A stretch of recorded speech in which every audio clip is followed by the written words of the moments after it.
On April 3, 2017, a notable man with silver hair got off an EasyJet flight in Dublin. He wore khaki combat pants and expensive hiking boots, looking like someone who loved outdoor adventures.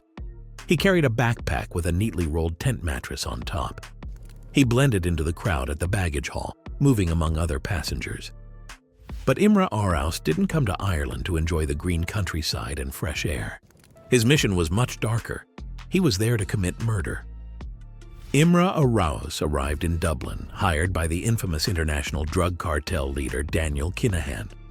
Arakas had previously completed assignments for the cartel and was always paid on time, so he was trusted. This time, his mission was to kill James Gately, a loyal member of the Hutch gang and a major enemy of the Kinahan family. Despite his criminal reputation back home, Arakas was confident he could enter Ireland unnoticed. The risk seemed worth it for the large reward, 100,000 euros with a promise to double the amount if he also killed Paddy Hutch, the brother of Eddie Hutch and leader of the rival gang. Arakas had a history of successful hits, making him a preferred choice for the Kinahan family. His careful approach to stalking his targets before attacking helped him avoid capture. The Metropolitan Police suspected him of being the assassin who killed John Goldfinger Palmer, a former Brinks mat robber found shot 6 times in his Essex garden in 2015. Initially mistaken for a heart attack due to the subtle nature of the wounds, detectives later concluded that a contract killer had monitored Palmer for days through a hole in the garden fence, striking in a spot without CCTV coverage. After leaving Dublin Airport, Arakas took a bus to the city center for a detailed 2-hour surveillance of areas his targets frequented. He even bought a wig from a local shop to help his disguise. At 8:20 p.m., a white van with the logo Blakestown Tires picked him up outside Barry's Hotel on Great Denmark Street. Unknown to Arakas, he had been under surveillance by the Irish Garda since he got off the plane. This wasn't by chance. In late September 2016, prosecutors from Estonia, Lithuania, and Poland signed a treaty called Operation Grey, targeting a dangerous international crime syndicate that Arakas was part of. Both UK and Spanish police joined the initiative, called Operation Icebreaker, which quickly became the largest crackdown in Europe against a gang involved in drug trafficking and contract killings. The groundwork for this operation was laid 2 years earlier. On a cold evening in early November 2015, a crime boss in Kaunas, Lithuania, named Dantas Buikas, was ambushed. He had been under surveillance for months by a skilled Estonian hit squad who meticulously planned the perfect moment and place to strike. Buikas, who was romantically linked to Lithuanian pop star Vita Jakutienė at the time, was shot in the chest and neck and died quickly, with his killers disappearing without a trace.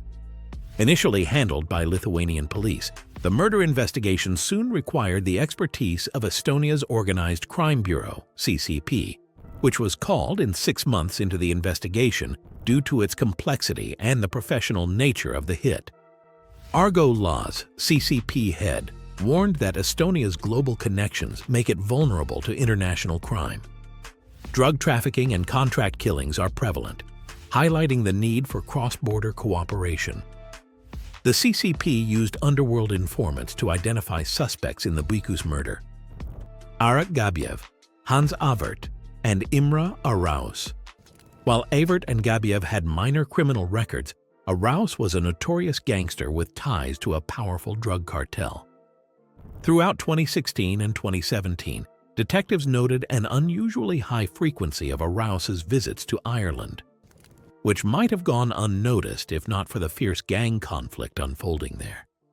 Suspecting that Arakas's skills had already been used, police resolved to closely monitor him during his next trip to Ireland. Now back in Dublin, Arakas was accompanied by a local man, Stephen Fowler, who drove the white van.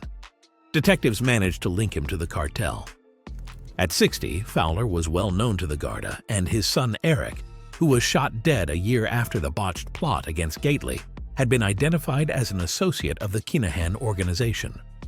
Arakas was staying at the Fowler residence at Blakestown Cottages, unaware that the Garda was surrounding the property. They stormed in at 11:25 p.m., to find a bewildered Arakas standing by a single bed, with his encrypted BlackBerry mobile phone beside him on the couch. When the plot to assassinate Gately was uncovered, officers knew that the contents of the devices involved would be quickly deleted to cover tracks.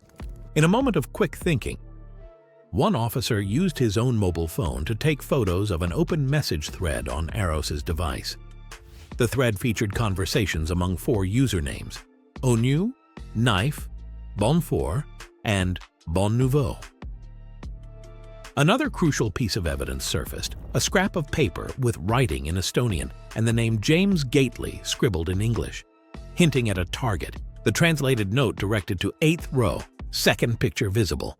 Let's see.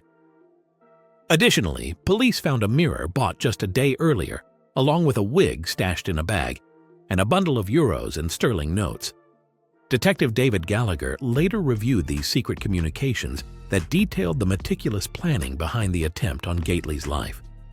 One message from Knife, dated April 4th at 1:12 p.m., directed to Bon Nouveau, described the layout meticulously.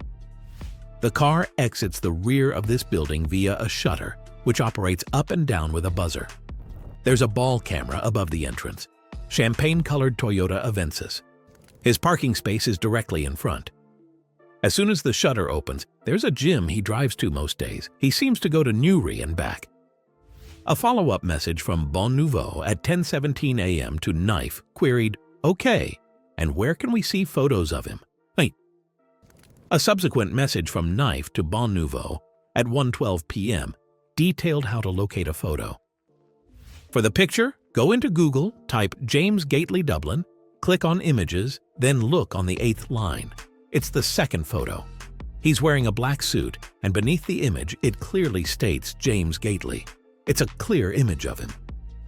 The Irish police found themselves with a solid lead, as Arakas had been arrested in the residence of a known Kinahan associate, surrounded by incriminating items. However, it was the following messages that sealed his fate and demonstrated his intentions clearly. One read, "So far it seems feasible to take him down as he exits his car. Based on the Google Maps images, there's an open car park behind the house, but if that's closed, we'll need another plan. If not at the car, then perhaps on his way to the front door." There are large adverts along the route which could potentially offer cover, although it's clear there aren't many places to hide, especially waiting for the moment he emerges from the door. A silencer would be useful, particularly as accuracy is critical. If the scene in real life matches the Google image, a single headshot from a distance could suffice.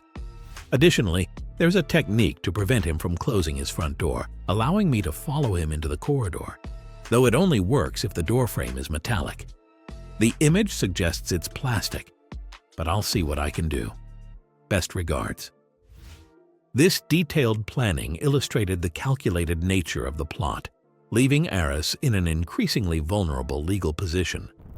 When the case went to trial, the evidence from a handwritten note found during the investigation was crucial. On the reverse of this note were 50-digit codes necessary for accessing the phone and the implicated usernames. A fingerprint from Arakas was identified on the paper. Police confirmed that Gately was residing in the apartment block mentioned in the messages, and a tracking device was subsequently discovered under his car. CCTV analysis showed that on March 30, 2017, the device was installed by individuals in a blue Peugeot van, who were later confirmed to be members of the Kinahan organization. They had traveled from Birmingham to Ireland by ferry on March 28, 2017. While awaiting trial, Arakas received further unsettling news. Lithuania had also requested his extradition for a murder case once the Irish proceedings concluded. Despite his resistance to the idea, Arakas' criminal journey continued to unravel. The combined effort of international law enforcement ensured that his calculated plans ultimately led to his downfall, shedding light on the intricate and dangerous world of international organized crime.